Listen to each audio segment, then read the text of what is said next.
After this severe slaughterfest, we recheck the evolution factor, and the previously pressuring factors of time and pollution are now the smallest building blocks of the whole. In total, we used up almost 8,000 rockets. That wouldn't be so bad if we had made progress towards the end goal of world peace, but by taking out these biters and expanding our walls, we've only generated exponentially more biters around the newly claimed area. How can this ever come to an end?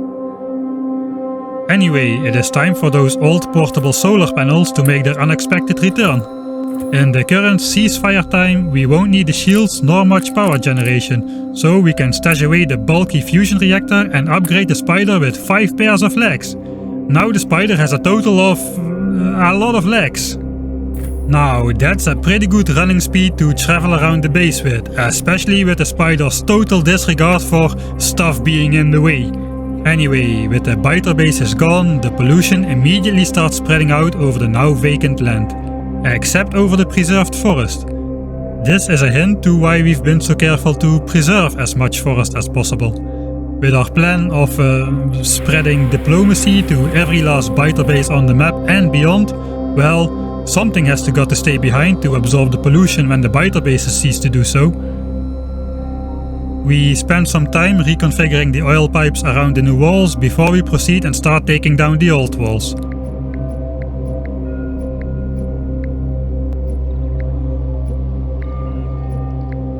But whoops, due to our poorly laid out Roboport network, some of our slow bots almost had a close encounter of the third kind.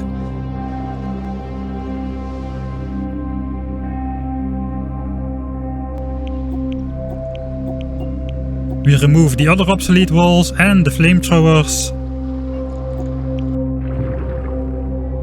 But perhaps it would have been smarter to first get Roboport coverage on the new walls, so the first random breakthrough won't lead to behemoth biters flooding all over my base. Well, you know what they say, you're never too old to make mistakes.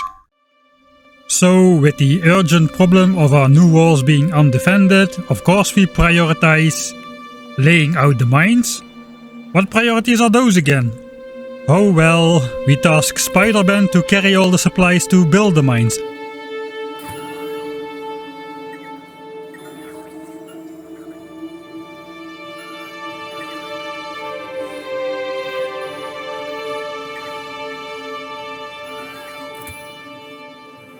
And fortunately we remembered to take some Roboports with us as well.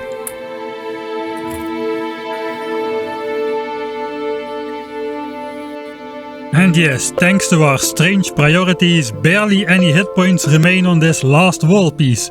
We are not a single minute too late to start expand Roboport coverage to the walls.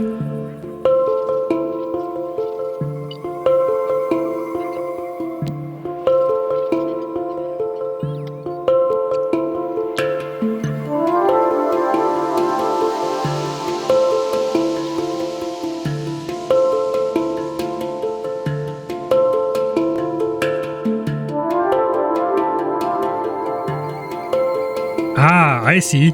We are combining 2 tasks in a single trip. With 200 personal bots, tasks like constructing an entire moduled mining operation takes mere seconds to complete.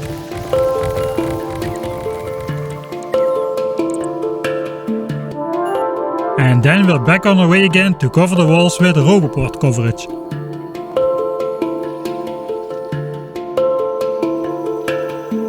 Soon the repair bots are flying all across the map, but the distances are so great now they run out of juice on the way. Well, at least they continue on their way instead of turning around.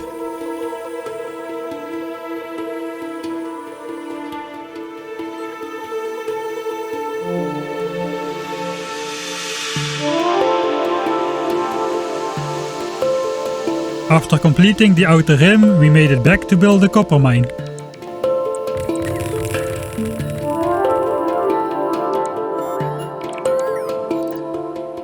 Soon the walls start breaking.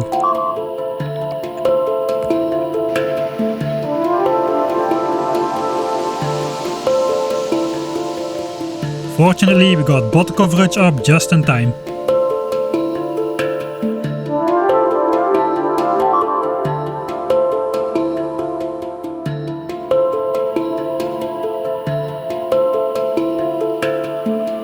We start drawing some extra roboport lines across the newly acquired lands, so the bots have access to some timely recharge points on their journey out to the walls.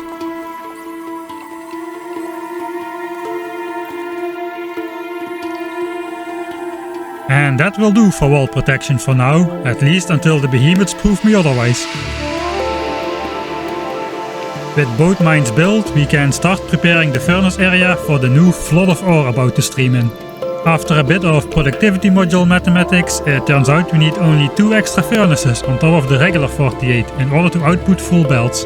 That's surprisingly strong. In the olden days, productivity modules came with a hefty 20% speed penalty each, but their current 5% speed penalty is almost entirely neutralized by their 4% production bonus. The main downside is the doubled pollution output and near doubled power usage, which adds up quickly with so many furnaces.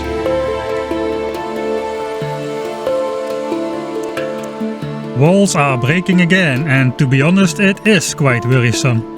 The North Biters broke 2 walls. Not even by a real attack, but what quite likely was a simple expansion party. The northern nests aren't consuming enough pollution to form sizable attacks, at least not yet. That will change soon though, as we start up the new miners. Anyway, we'll see how that turns out soon enough. Back to work.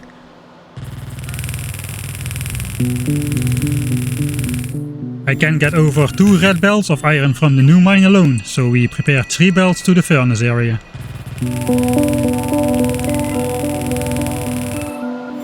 And I have my personal slaves roll out the red carpet through the forests for me.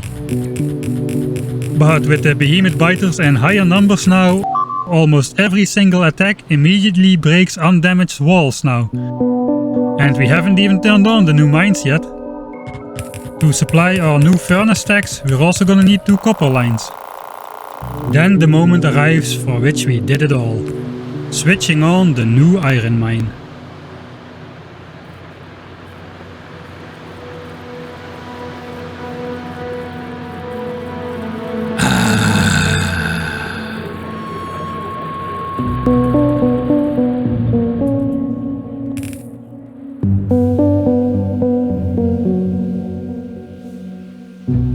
I already hooked up the copper ore belts, and now with the new iron mine connected, we can finally fully saturate 3 red belts with iron plates and 2 red belts with copper plates. Nice!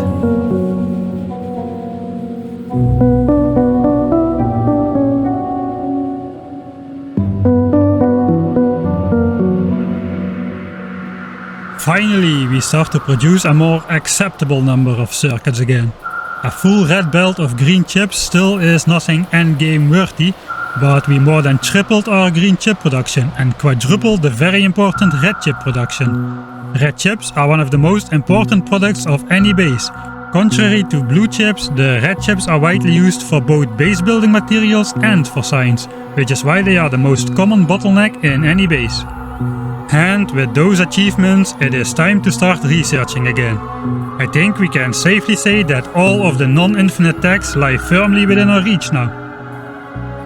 However, under the current threat of the wall-busting behemoth biters, what we need the most now is faster labs, faster bots, and all the upgrades to the flamethrowers we can get.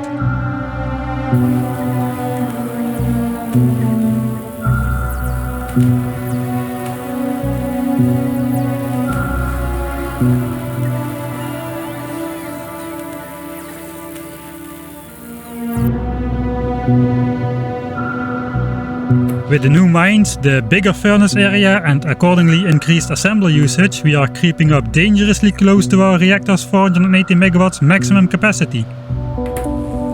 Also, the reactor is almost out of fuel again, but thanks to the 100% fuel efficiency, which now has officially become obsolete by the way, we only had to take 1 refueling trip in the whole 23 hours the reactor has been running. That has been the main reason for the fuel efficiency mechanism, not the pure resource costs. In fact, we care so little about the resource cost, why don't we just take all of the 160 uranium-235 and just turn them all into fuel cells?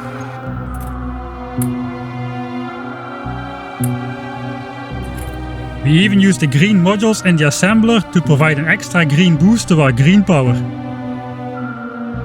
Anyway, after a long idle period, we start up the uranium mine again, but no more barrel hauling. Instead, we automated the process by using this sneaky backdoor sulfuric acid extraction. Now, I'm sure there's a joke no, actually, I'm pretty sure there's no joke in that.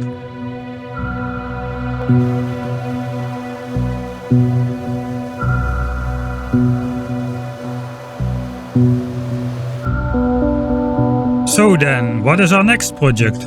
Well, we want to square out the base so we can finally make a normal Roboport network, without worrying that the bots will fly over the cuckoo's nest. In the process, we get access to yet another very important resource we haven't talked about yet. Do you see it? To prepare for the base growing larger and larger while the bots fly further and further and the behemoths grow stronger and stronger, we need an upgraded defense. So we designed this quad wall setup with extra heavily defended corners, more flamethrowers per cubic mile and better laser support, with built-in power and Roboport coverage from the get-go. It also features a continuous rail line for some reason, and oh yeah, to make it super easy to place, we chunk aligned the design for good measure.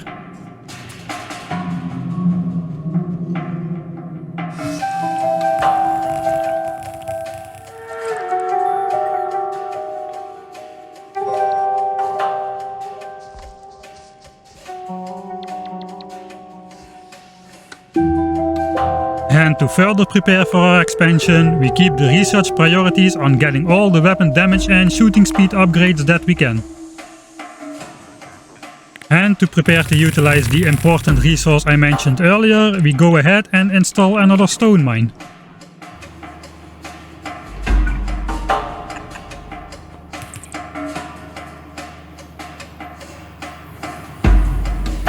We moved over the uranium processing to make space for okay alert sounds. What is going on this time?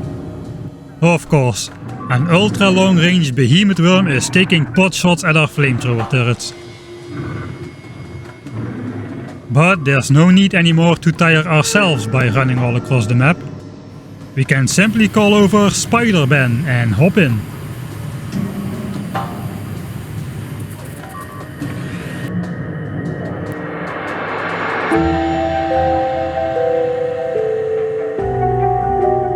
Our 18-legged, solar-powered spider sprints across the map with ease.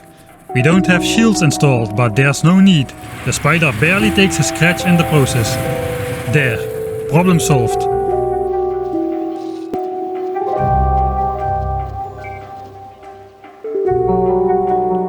Or not yet. Those behemoth worms are some sturdy dudes, I tell ya. Anyway, back to the base. So yeah, we moved the uranium processing to make space for a second steel line in the furnace array. Now we're back to full speed researching the endgame techs. The heavily steel dependent purple signs simply demands more than a single furnace line of steel. With the extra steel line, we now have the possibility to convert up to 2/3 of our total iron production into steel. Meanwhile, we have already started researching the last of the non-infinite weapon upgrades. And we finally get around to mine and connect the new coal patch to aid the struggling coal liquefaction plant. Finally, it'll start working at its intended full capacity of converting 2 full belts of coal into oil.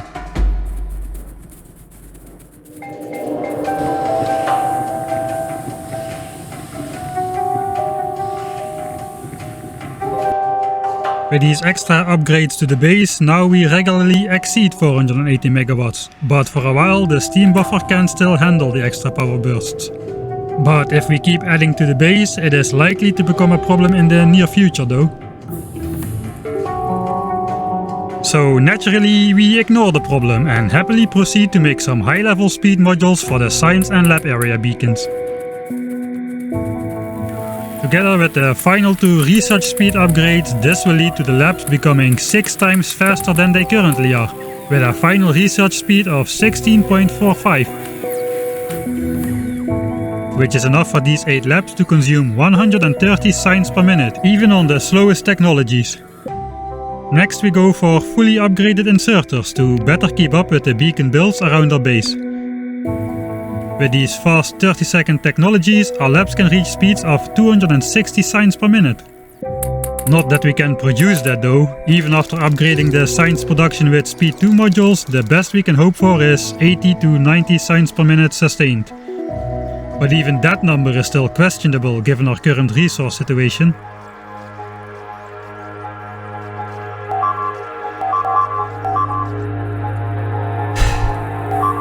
Another behemoth worm party starts ruining all the fun. Artillery is the only defense against these.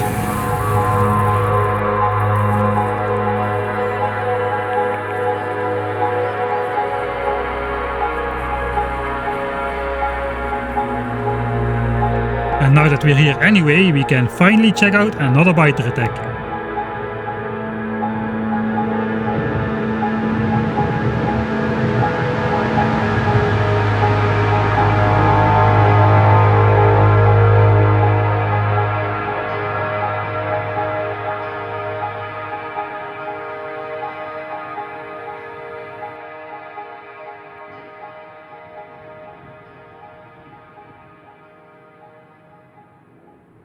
Science is crawling again, and this time it's because of the simple blue signs running out of red chips.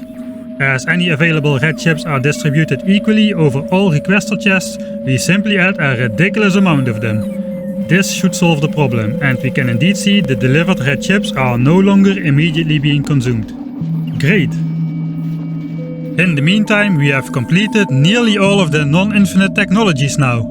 Let's finally queue up all of the remaining powerhouse techs like artillery, uranium enrichment, and not long after, uranium ammo. Then the rocket silo itself, which will open up the way to all the infinite technologies through space science. And finally, the most expensive tech in the game, the atomic bomb.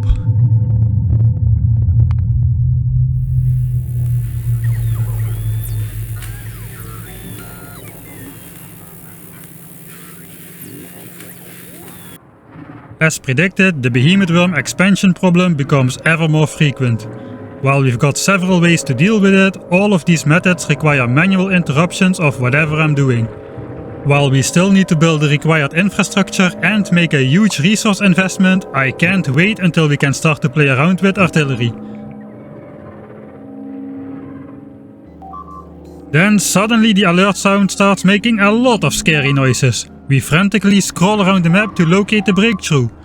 But it turns out it were just several small normal breaches caused by multiple attacks happening at the same time. Question: what's even better than Spidertron?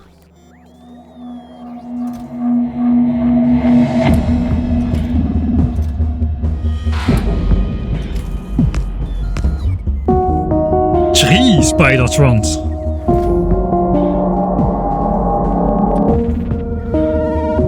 Oh yes, Spider-Man's cult following is growing. And follow they will.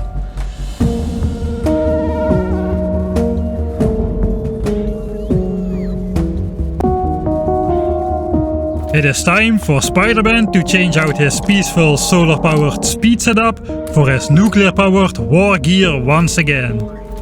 We then outfit the White Recluse and the Black Widow with similar gear, so all three spiders have the same walking speed. Then we take a small handful of 16,000 rockets with us, as well as a titanic amount of building materials. We need to start constructing our new chunk-aligned quad wall defense. With 4 inventories of space to carry stuff, we can be out there for quite a while before we'll need to return to resupply. Finally, let's prepare our inner armor with 16 laser defense units again. Who needs power generation anyway? The 10 Mark II batteries will carry us for a long while. Let's hop into Spider-Man and let's go!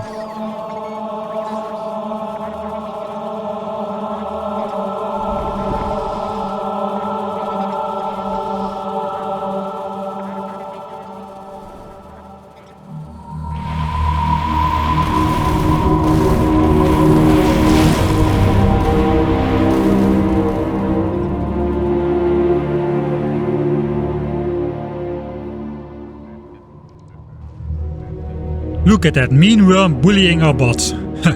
Let's go and spread justice to... a little enthusiast, are we? I need to double check, but I don't think blowing a 20-meter wide hole in my wall was part of the plan. So let's not wander off too far so we can personally intercept any biter attacks until the bots rebuild it.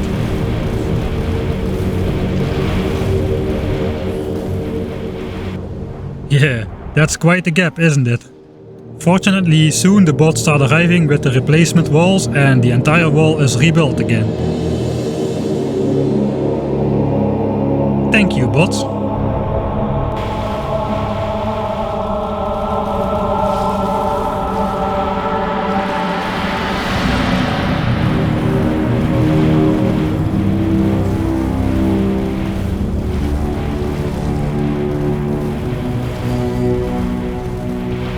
Yeah, with all damage upgrades completed and 2 extra support spiders, we are back to being OPSF again. And this time there are no more evolutionary super jumps to make for the biters to catch up to our new power. Their days are numbered.